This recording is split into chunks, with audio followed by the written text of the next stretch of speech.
welcome back to the vlog. Today we have some fun things planned. My mom and I are going to do a grocery challenge and also talk about the realities of living in Kenya, because just anywhere you live abroad is always different, of course, from your home country. For me, that's America, and so we're going to talk about it.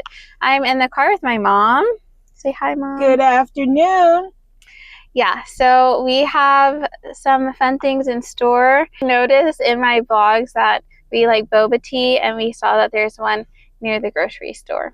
We love boba tea. Yes. Okay, let's go.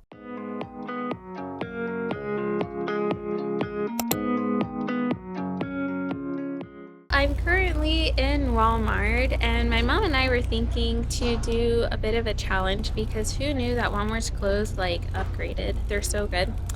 And so I'm thinking that we could do 3 outfit challenges. 1 for Sunday best, 2 for 4th of July since that's coming up, or by the time I upload this video it would have already passed, and 3 we can do like a summer outfit because it's summertime in America. So yeah, let's see. Right now we're just kind of cruising around, getting some groceries. It'll be good.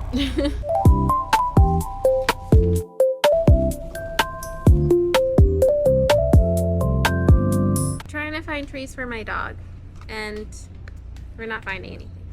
Boo! Challenge number 1, we are going to find a 4th of July outfit. Each of us only has 3 minutes to find an outfit, and whoever has the cutest outfit wins. I have an idea. Okay, so I'm thinking this hat, bless your stars. I saw a Texas water bottle because I'm in Texas. It's get really hot outside waiting for the fireworks and things like that. Ooh, let's do this. Oh, Texas styrofoam cooler. What else could I get?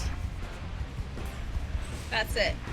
I have my Texas cooler for your beer and snacks, then a towel because everyone's sweating in the middle of summer, and a Texas water bottle as well, of course. Happy 4th of July. Mm-hmm. My goodness. Definitely this hat. Let's see. Well, I guess I'm gonna wear it like this, and then you have to have a fan, right? To stay cool. But definitely here. Chair. Oh look, I'm really doing it here. I hope I don't fall. I have a blanket. Ooh, ooh. Maybe I shouldn't sit. Okay, that's my get up for 4th of July.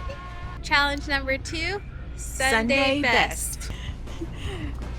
I have 2 minutes to find something for Sunday. This is kind of cute. Okay, wait. I like this top. I think it's really cute. I love a top like this. And then maybe with these pants, right? Are we seeing the vision? Okay, and then if you get a little chilly, because sometimes you get a bit cold at church or in church, so I don't know if I'm liking those jean jackets. Let's look up here. Does it work? Oh, okay, and this jean jacket. I think these 3 together would be really cute. Yes. Okay. I think I would pair it with probably some blue jeans. What do you think? I think that's it. I think that's my outfit. And then if I wanted to open the jacket, I would just wear a tank top, which would be over here. Yeah, something nice and cool. That would be me. Cute. Next challenge is summer. Oop, found you. Okay. How's it going so far? Good. Okay, I think we have like 2 minutes left. What do you think? It's cute. Keep going. Oh, okay. Yeah. Here's my mom's outfit. Sunglasses, a dress, and this. No, Tyla and everyone has been really huge lately, and so I'm thinking like a cute little skirt and a nice top. So here's a white skirt. I think it would be really cute and fun. It kind of reminds me of Zara Larson. And then now I just need a top. This one.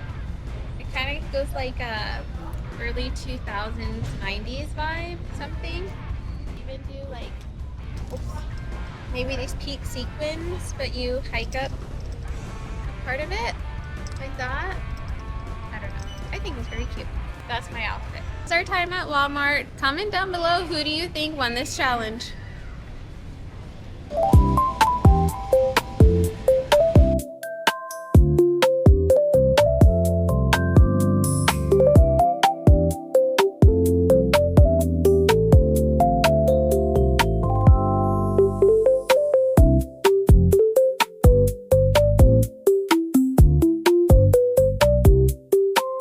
We're just coming back from Y Bubble, and I think it's one of the best boba tea places we've been to because the boba is so soft, and I don't know, I think it's really good tasting. I got lavender milk tea, and instead of regular milk I got almond milk and 10% sugar, although I still feel like it's a bit on the sweet side, so the next time I go to a boba place I think I'll say 0%, but best boba that I've had so far in San Antonio. What about you?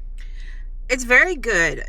So I got the mango smoothie again because it's my favorite, and I also got just 10% boba because I didn't want a whole lot because it's hard to eat, and I also requested no extra sugar, and so it's great. But for me, I think the other boba place is better. So she's a smoothie boba person, I'm a tea boba person, and yeah, I just really like the lavender one. We're at Chipotle to get something for lunch, and then we're going to H-E-B, our favorite for produce. So we'll catch you up then.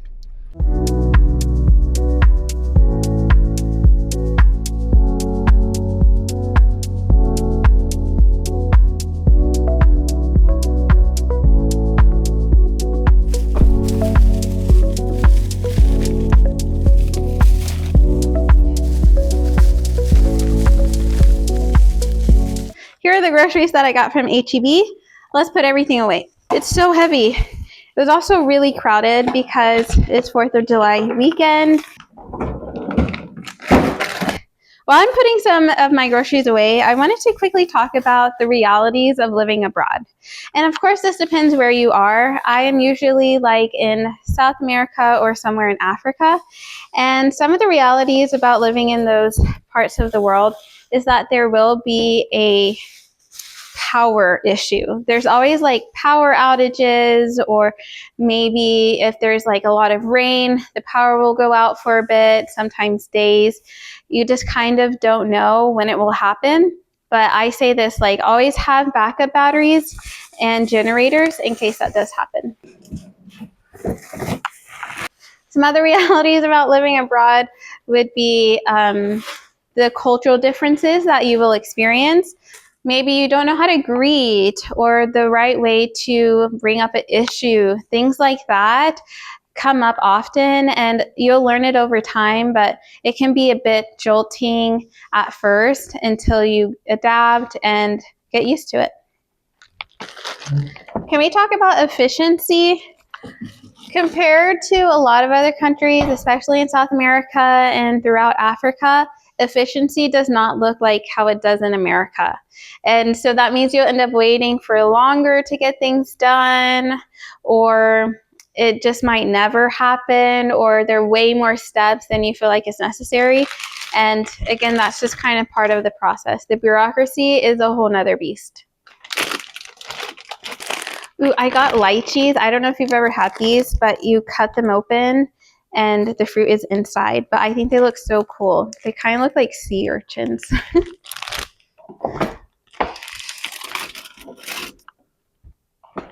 One of the hardest parts for me about living abroad would be missing my family.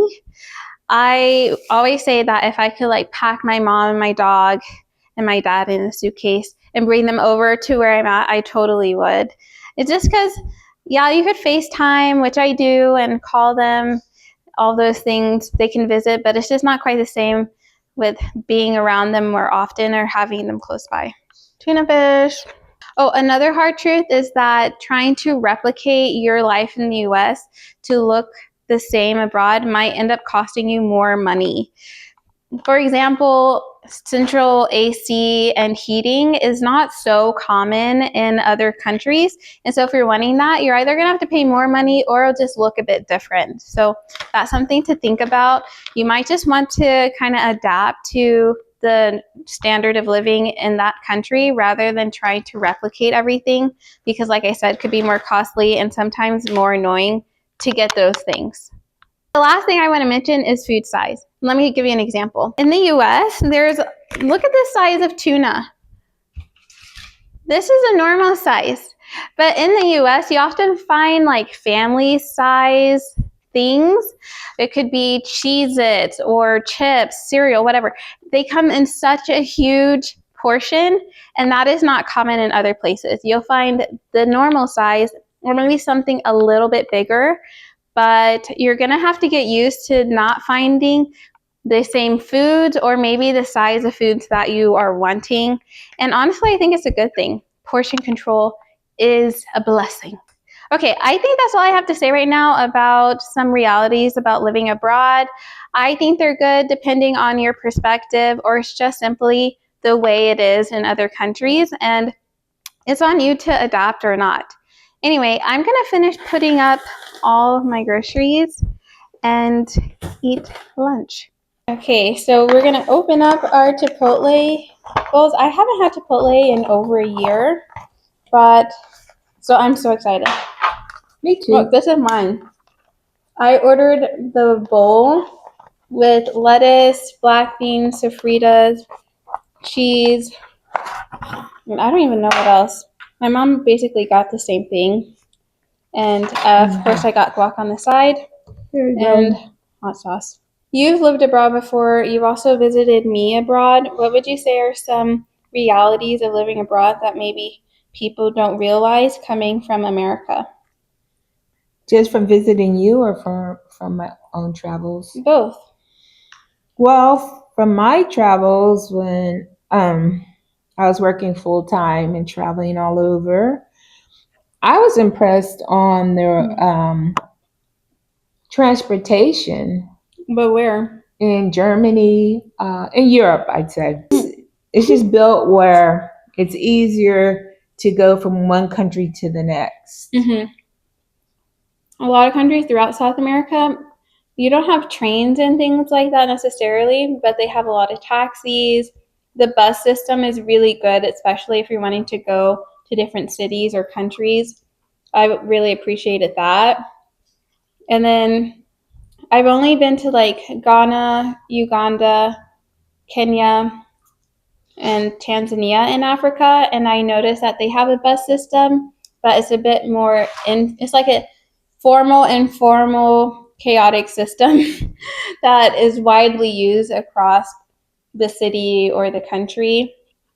And they all have their different names, and it's something similar as well in South America within the cities. So that's a great way for people to get around. I just feel like if you're not used to it, it can be overwhelming at first. I know one thing I had to get used to is, I suppose in Europe, maybe some other countries, you had to pay. You have to pay to use the restroom. Oh, yeah. And if you didn't have a, coin or whatever it costs, well, you'd have to go ask somebody to borrow, or could they lend you the money so you could go to the restroom. So that was really, really different coming from the U.S. When you're talking about bathrooms in Peru, you have to carry around your toilet paper. Do you remember that? Because a lot of bathrooms, they're open to the public, you can use them, but there's no toilet paper. I've been in some situations where I had food poisoning, and I was just praying that I had like 4 rolls of toilet paper in my backpack because it was just a rough situation. The other thing I like in, I guess, in Peru and several countries I've been to in Africa. Sorry. I'm not so sure about Europe, but their pharmacies are much more accommodating. So if you're sick and you need antibiotics, you don't have to go to the doctor and wait to make a doctor's appointment. You can go into the pharmacy, tell them your symptoms, and they'll give you really good medication. Mm-hmm. And so I think that's so efficient, and I appreciate that. Yeah, that's true. I miss that whenever I come back to the US. I think like just getting medication is so much harder in some ways and easier in others. But like amoxicillin, I think you always have to go to the doctor, right, to get a prescription for that. Mm-hmm, mm-hmm. But when I got really sick in Egypt, we just went to some random pharmacy and they gave me like a whole, um, was it dosage? Is that what we call it? Or I Did don't they know, give just it like, pills yeah, they or? gave me pills, but they Mm-hmm. gave me enough for like 2 weeks Oh, and it mm-hmm. was cheap. And I go to the doctor way less abroad. Maybe because you have access to medication in pharmacies and Probably the so. food has less preservatives and random stuff in it too. Mm. We're gonna finish eating this off camera, and for the rest of the day, we're just hanging out here because It's it's hot so hot. in Texas. Yeah. Oh my gosh. So until next time, bye.